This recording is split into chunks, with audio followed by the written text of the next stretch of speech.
ആള് ഏകദേശം കണ്ടാൽ നമുക്ക് ഒരു കഷ്ടം തോന്നുന്ന അവസ്ഥയിലേക്ക് ആരോഗ്യമൊക്കെ പോയി മാനസികമായി തകർന്ന് പിന്നെ കിട്ടുമെന്നുള്ള പ്രതീക്ഷ എനിക്ക് തോന്നുന്നു ഏറെക്കുറെ അസ്തമിച്ചു. കഴിഞ്ഞ ദിവസമാണ് നെടുമങ്ങാട് ആനാട് ഗ്രാമപഞ്ചായത്ത് മുൻ വൈസ് പ്രസിഡന്റും മലയാള മനോരമ നെടുമങ്ങാട് പ്രാദേശിക ലേഖകനുമായ കെ ശശിധരൻ നായർ അഥവാ ആനാട് ശശിയെ ജീവനൊടുക്കിയ നിലയിൽ കണ്ടെത്തിയത്. വെള്ളയമ്പലം കനകനഗറിലെ ഹെഡ് സർവേയർ ഓഫീസിന് മുൻവശത്തെ ഷെഡിലാണ് ഇദ്ദേഹത്തെ മരിച്ച നിലയിൽ കണ്ടെത്തിയത്.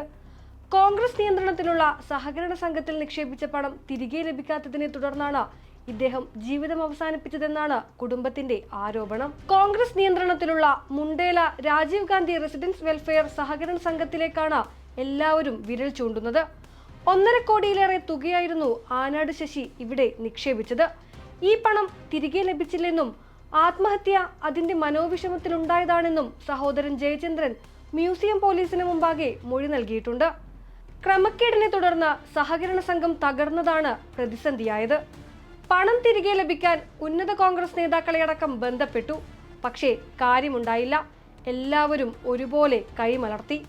മാസങ്ങൾക്ക് മുമ്പാണ് കോൺഗ്രസ് നേതാവും ബാങ്ക് പ്രസിഡന്റുമായിരുന്ന എം മോഹനകുമാരൻ നായർ ജീവനൊടുക്കിയത്. അടുത്ത ഇരയായി ആനാട് ശശിയും, അഴിമതിയുടെ 2ാം രക്തസാക്ഷി. ഒരാൾ നടത്തിയ തട്ടിപ്പിന്റെ ഭാരം താങ്ങാനാവാതെയാണെങ്കിൽ മറ്റൊരാൾ തട്ടിപ്പിന് ഇരയായതിന്റെ വേദനയിലും നിരാശയിലും ജീവനൊടുക്കി. സാധാരണക്കാരെ ആത്മഹത്യയിലേക്ക് തള്ളിവിടുന്ന സംഘമായി മുണ്ടേല രാജീവ് ഗാന്ധി റെസിഡൻസ് വെൽഫെയർ സഹകരണ സംഘം മാറുന്നു. ഈ കെടുകാര്യസ്ഥതയിൽ അനാഥമാക്കപ്പെട്ട കുടുംബങ്ങളുടെ കണ്ണീരൊപ്പുന്നത് എങ്ങനെയാണ്? ജീവിതകാലം മുഴുവനുള്ള കുടുംബത്തിന്റെ സമ്പാദ്യമാണ് ബാങ്കിൽ നിക്ഷേപിച്ചതെന്ന് സഹോദരൻ ജയചന്ദ്രൻ കൈരളി ന്യൂസിനോട് വെളിപ്പെടുത്തി. പണം ലഭിക്കാത്തതിലുള്ള മാനസിക സമ്മർദ്ദവും തുടർന്നുണ്ടായ അസുഖങ്ങളുമാണ് ആത്മഹത്യയിലേക്ക് നയിച്ചതെന്ന് ജയചന്ദ്രൻ പറയുന്നു. സൊസൈറ്റിയുടെ സ്ഥിതി എന്ന് പറയുന്നത് അവർക്ക് ഇന്നത്തെ സാഹചര്യത്തിൽ കൊടുക്കാനൊക്കില്ല. പിന്നെ അവിടുത്തെ കണക്കുകൾ പരിശോധിച്ച് കിട്ടാനുള്ളവരിൽ നിന്ന് ഈടാക്കാൻ കഴിയുമെങ്കിൽ ഒരുപക്ഷെ കാലാന്തരത്തിൽ കിട്ടും. പക്ഷെ ഇതെല്ലാം പ്രോപ്പർ രേഖകളില്ലാതെയാണ് അവിടുന്ന് അവർ കൃത്യമായി പരിശോധിച്ച് അല്ലെങ്കിൽ തന്നെ ഈ കാര്യങ്ങളൊക്കെ കുറച്ച് ശ്രദ്ധിക്കേണ്ടിയിരുന്നു. പിന്നെ ഇങ്ങനെയുള്ള ആളുകളെ സംബന്ധിച്ചിടത്തോളം അവർ ഏത് അറ്റം വരെയും പോകും. അതായത് ജീവിതകാലം മുഴുവൻ സമ്പാദിച്ചതും പിന്നെ 42 വർഷമായി മനോരമയിൽ സേവിക്കുന്നു. ഭാര്യ ചീഫ് മെഡിക്കൽ ഓഫീസറായി റിട്ടയർ ചെയ്തു. ആ പണമെല്ലാം കൂടെ പലയിടത്തുമൊക്കെ നിക്ഷേപിച്ചിരുന്ന എല്ലാം കൂടെ കൊണ്ടുവന്ന് ഈ സൊസൈറ്റി കൊടുത്തു. പ്രാവശ്യം ചോദിച്ചു. അവിടുത്തെ അവർ പല ഒഴിവഴികളും പറഞ്ഞു മാറിയെന്നാണ് പറയുന്നത്. ആള് ഏകദേശം കണ്ടാൽ നമുക്ക് ഒരു കഷ്ടം തോന്നുന്ന അവസ്ഥയിലേക്ക് ആരോഗ്യമൊക്കെ പോയി മാനസികമായി തകർന്ന് ആരുമായിട്ടും വലിയ കോണ്ടാക്റ്റൊന്നുമില്ല. അതൊക്കെ അങ്ങനെ പോയായിരുന്നു. പിന്നെ കിട്ടുമെന്നുള്ള പ്രതീക്ഷ എനിക്ക് തോന്നുന്നു ഏറെക്കുറെ അസ്തമിച്ചു. കോൺഗ്രസ് ജില്ലാ നേതൃത്വത്തിന്റെ അറിവോടെ 2009 സംഘം പ്രവർത്തനം ആരംഭിച്ചത്.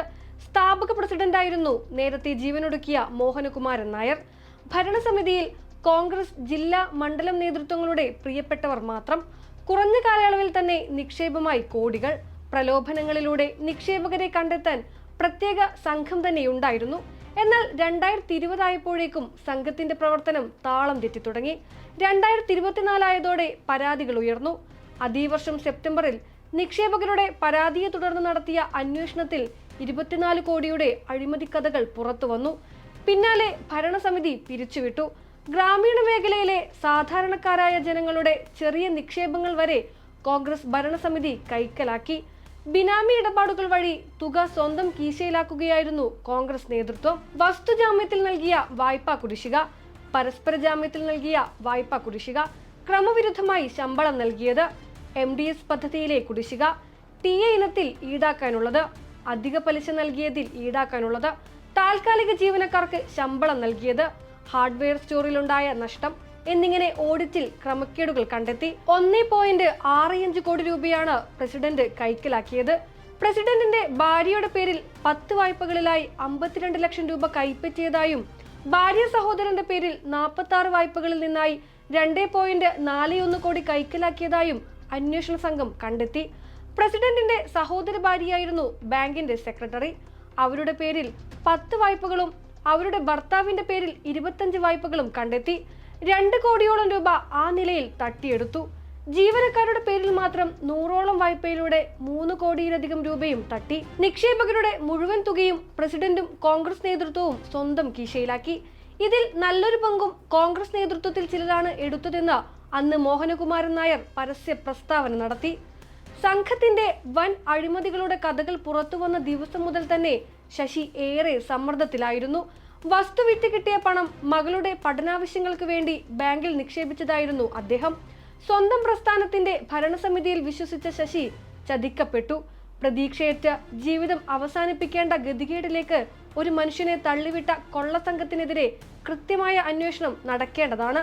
അഴിമതിയിൽ ഇനിയൊരു രക്തസാക്ഷിയും ഉണ്ടാവാൻ പാടില്ല.